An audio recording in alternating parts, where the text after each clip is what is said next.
What is going on, guys? Welcome back to the free trading game collection. If you've missed any videos in the series, you can click the playlist that is linked in the description. And as I've started doing with a lot of these videos, let's dive into the first pickup that comes from Vinted. If you've been following the series for a while, you'll have seen me mention this game quite a few times. And I do this a lot. I will talk about a game, oh, I really want it, and then I just won't buy it straight away. And people can't seem to understand why I do that. And I always go back to this example, but Sifu, I saw that game before it even had a physical release. I didn't buy it new because I didn't want to pay the new release price, and I was waiting for it to come down, and eventually it came down to a reasonable 30-ish, but I still didn't buy it. And even when I had credit, sometimes I wouldn't buy it. I was waiting for the perfect condition. I was waiting for the right one. Then eventually I found the right one. I paid less than 20. Then I played it, I have since finished it, and it's a fantastic game that I can see having a lot of replayability. And now I think they have arenas in there as well, which I haven't touched upon just yet. But that is a perfect example. Having a little bit of patience and just waiting for that right time to buy the game. And I've done the exact same thing with this one today as well. I've seen it a lot in CEX. It was on sale during Black Friday. I still didn't buy it. I've waited long enough. Now's the time because I found a brilliant deal. This was £10 on Vinted.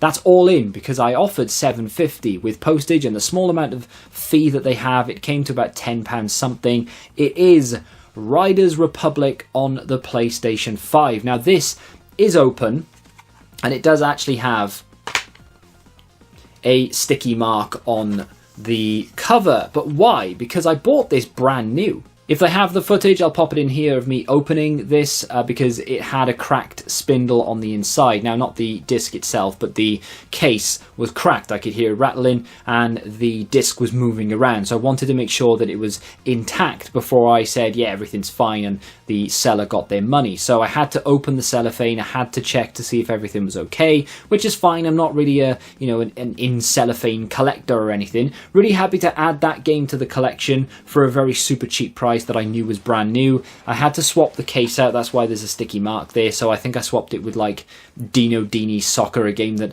I desperately regret buying. But there we go.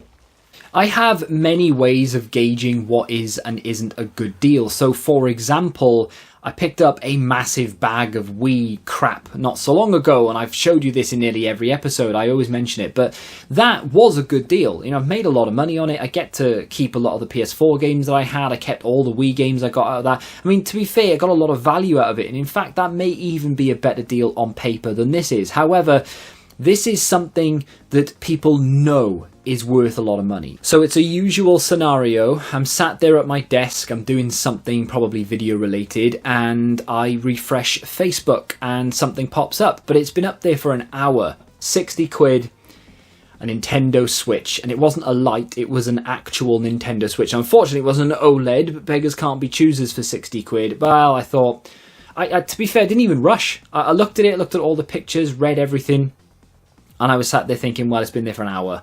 What is the point? There is no point messaging this guy. No point.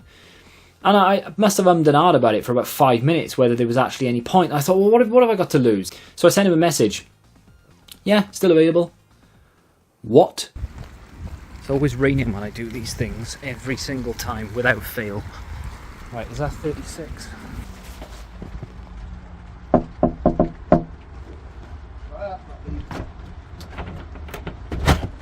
Bargain. Can reset it, right?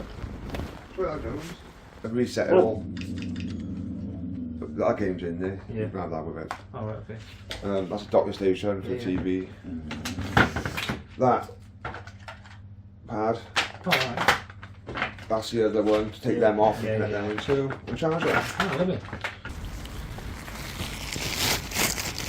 Wow, it is raining, so I'll do this when I get home, but there's more than just a Switch in there. This is a Pikachu controller from PowerA. Now, it does come with the cable itself as well, which is nice. There is hair all over it. So, I've cleaned this thoroughly. No offense to the guy, but his house absolutely stunk of smoke, and there was a hint of chip fat in the air as well. I don't mind that. Love me some chips. But smoke, can't abide by that. This now, though, oh, pure isopropyl, I guess. Yeah, I took it apart, I cleaned the inside, it was grimy as all hell. I've cleaned the sticks, I've dipped them in isopropyl and everything, got a little bit of a toothbrush around it, in all the cracks and everything. This is now a fully working, nice controller. It's not really worth anything, unfortunately, so I am going to keep this. Now, I can't show you the game here right now, this second, although I do have footage of me having the game, if you will. It was Lego Marvel Heroes 2 or something of that nature. It was in the console, which I thought, okay, well, cart only, I might be able to sell that for, you know, 5-10 quid or something. And then he had the case as well, which was awesome. This is a £14 trade-in. I don't have any intention of keeping Lego games on the Switch. I do have the full intention of collecting every Lego game going that isn't Marvel anyway, Indiana Jones and Jurassic World Park or whatever, that kind of thing. I do want those, but not on Switch. I want them on another platform. I'll talk about that in another video. So this was a £14 trade. This was going into CEX all day long. So we also have the Switch Grip. I never use that thing. I don't see the point. I'd rather just have the Joy-Cons in either hand. Then, of course, we have the Switch itself. Now, this is the Splatoon 2 Switch variant with the Joy-Cons. I was very, very concerned that the Joy-Cons were going to have stick drift. I knew this wasn't going to be in the best of conditions. The screen has got a scratch there, and with the screen off, it's very easy to tell that this is not in very good condition screen-wise. There are some scuffs on the side.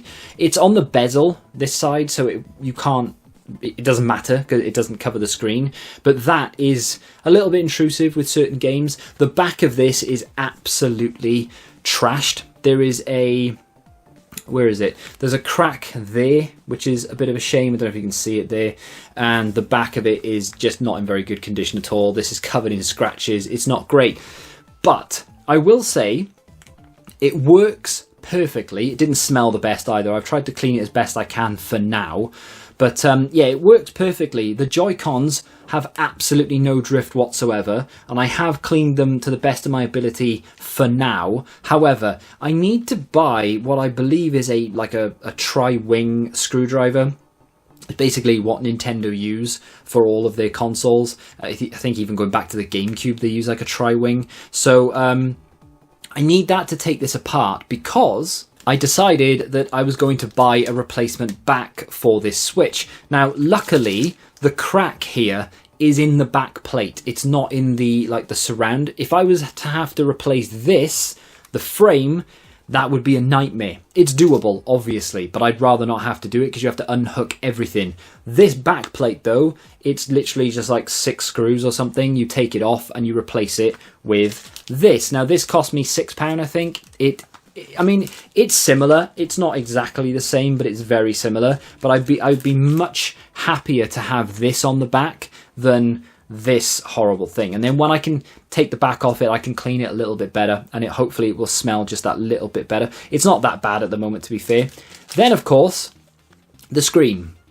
It's not ideal that there is a scratch there, so I've looked into it, and actually it's not the screen itself, obviously, it's the digitizer, which is just the plate that goes on the front. So it's held in with glue all around the inside. They are very, very cheap. We're talking 8 quid to replace this, which is not bad. The most difficult thing about it, of course, is replacing it. I have to get in the corner there, or the bottom, whatever it may be, and pry it up all the way around to separate it from the frame, and then I have to reapply and then put the new digitizer on top. And I've looked into it, I've watched a lot of videos. I'm confident I can do it, but it's not something that I want to do just yet. I will do it because I'm keeping this. And there's the dock just to show you as well. It is in pretty good condition, although it is missing the back flap, if you will. I'm not that bothered about that because you never see it anyway. Cleaned it up, and this, I'm happy to say, does actually smell quite nice now. I'm obviously happy that I've managed to pick up this Switch, but at the same time, it is a little bit annoying. See, I may have mentioned this before, but I'm going away at the end of the year. We're going to Florida, and it's around a 8.5, 9.5 hour flight, depending on where the wind is blowing and all the rest of it. So my wife was like, well, what am I going to do for that amount of time? If there's nothing on the in-flight entertainment I want to watch, what am I going to do for 9 hours? And that sort of started the cogs turning, and I thought, well, I could do a little mini series where I start off with 10-20 quid and try and build it into a Switch and a couple of games, and that can be hers to take to Florida. 2 days later, I spot this Switch for 60 quid. So doing that series kind of seems redundant now. I mean, like, realistically, the only reason I would have to do that series is to, like, get a couple of games. So I think she wanted Animal Crossing. I think she fancied playing Lemon Cake, and there was maybe 1 or 2 others that she said, yeah, I wouldn't mind getting. As long as I can make sure that I pick those games up before the end of the year, she'll have those games that she can play anyway, so it's not that big a deal. What happens when I come back from Florida and the Switch is no longer required? Yeah, I'm not sure. Plus, by then, we may have news on a Switch 2 or Pro or whatever, so they may have devalued. But it's just one of those things. She wanted one, I was going to do the series, and now I just don't have to do the series, and I already have a Switch. So we'll deduct 60 quid from the overall cash balance of the series. That means we are now, I think, under £200. We need to pick that back up again. However, I'm not doing that in this episode because now we need to go to CEX. So we already had £13 in credit left to spend, and of course we've just picked up £14 in credit from that Lego Marvel game that came with this Switch. Really happy about this deal, by the way, and like I said before, there are certain deals that are going to trump this. That Wii bundle deal, for example, probably does, in terms of value, beat this. And the monitor that I found in a charity shop 100% beats this. But finding a Switch with like a couple of accessories and a game for 60 quid, it's just, I don't know, it's just that little bit more special than finding a bunch of Wii consoles that you have to sort of part up, if you will, and then sell on bit by bit. Finding something that's worth that much for so little is just crazy. And he even said himself that he had people offering him more money, but he was one of these really loyal people. I'm really happy about that as well. Happened with my DS, actually. I think I bought that for about 50 quid, and someone had offered 90, and he said, no, sorry, it's already promised to someone else. I'm really happy when people, you know, hold their ground when it comes to stuff like that. Very, very grateful. But yeah, we've got around 27 quid here to spend in CEX, and I knew exactly what I wanted when I went in. Of course it was a Switch game. I have since finished this game. It was an unbelievable amount of fun. I really wish that they'd give us more content for this as well. I think they did at one point, correct me if I'm wrong, but when you finish the game, they then give you additional things to do. Now, I can go back and play through this again because I haven't finished like 100% of it, and I'll tell you why in a second. The game in question, a little bit overpriced in my opinion for what it is, and I have seen it cheaper on Vinted and things, but Untitled Goose Game. This is a masterpiece from start to finish. It's one of those really relaxing, cozy games, I guess people would call it, but I had so much fun playing this. £25 spent. I had 27, I believe, if my maths is correct. Therefore, we now have £2 left over that we can spend on something. So, you are, if you don't know anything about this game, you are a goose that has to essentially terrorize a village.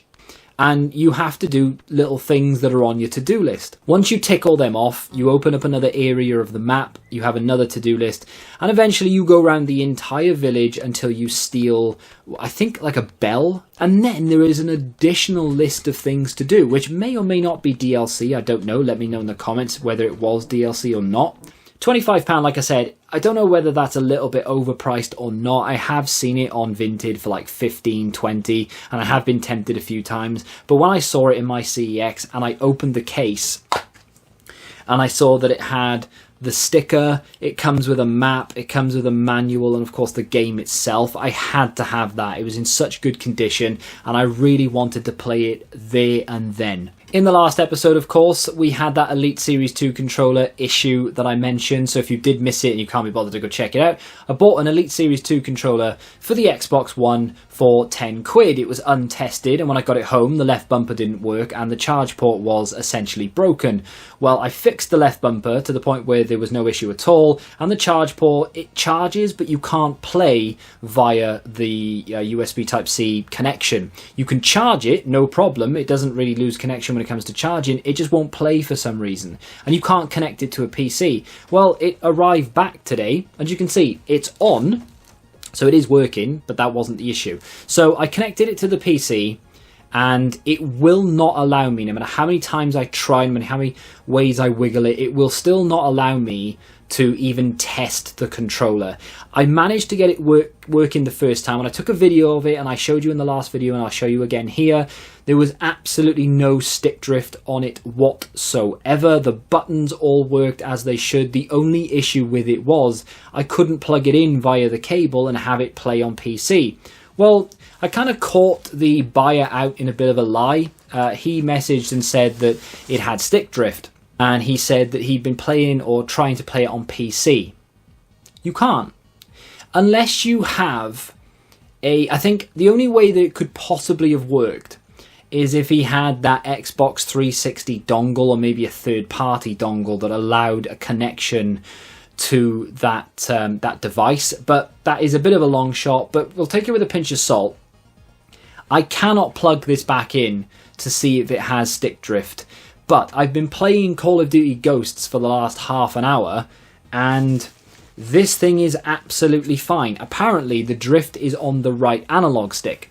Well, the right analog stick is obviously the aim, right? You move with left, and then you aim up and down and left and right and things with the right analog stick. And I've had no issue whatsoever. I mean, aim training and all sorts, and there are no problems. So I have this controller, and I don't really know what to do with it now, because it would be easy for me to list this again and try and get another 50-60 quid for it, and I'm sure I would be able to achieve that. However, am I going to have the same problem again? Is someone going to not read things properly and then make up some absolute nonsense because they don't want to seem like an idiot who didn't read the listing? We have that now. I don't really know what to do with it. I kind of want to keep it, but at the same time, is there any point in me keeping an Elite controller for a bog standard Xbox One that I only plan on using at sort of half an hour intervals every now and again? I'm really not sure whether there's any point, but at the same time, I really don't want the return again. I can't be bothered to be refunding 50-60 quid every time. I've just played through the first 3 levels of Call of Duty Ghosts on the Xbox One, and I feel like I'm going to keep this for the time being. Not that I felt like it gave me an edge or anything, but it felt nice in the hand. And I thought, well, why not? Let's just keep it for a while. I think it's always going to be worth something. Maybe somewhere along the line, I will build up the confidence to try and solder a different charge port on this, because they're not expensive. It's just effort to have to do it. But for now, it's fully functional as to what I want it for anyway. I can stick it on charge when I'm not using it, and then I can just use it when I want. And then, of course, if it dies and I still want to play, I have a spare controller as well that takes battery. So, best of both worlds. We don't really need the money too much right now, although it would be nice if I had it, but it's not the end of the world, and it goes into the collection. We're adding another console, even though we already have it, to the collection, but it'll look nice on the shelf. We've got that Pikachu controller, that Elite Series controller, and of course, my favourite game of the year, which wasn't released this year, Untitled Goose game. A lot of fun to be had. If you've never played it and you have a Switch, you absolutely have to pick this up, especially if you love relaxing, funny games, and this just ticks all of those boxes. If you want to check out the backstory to that Elite controller, you can click here, and until the next time, goodbye.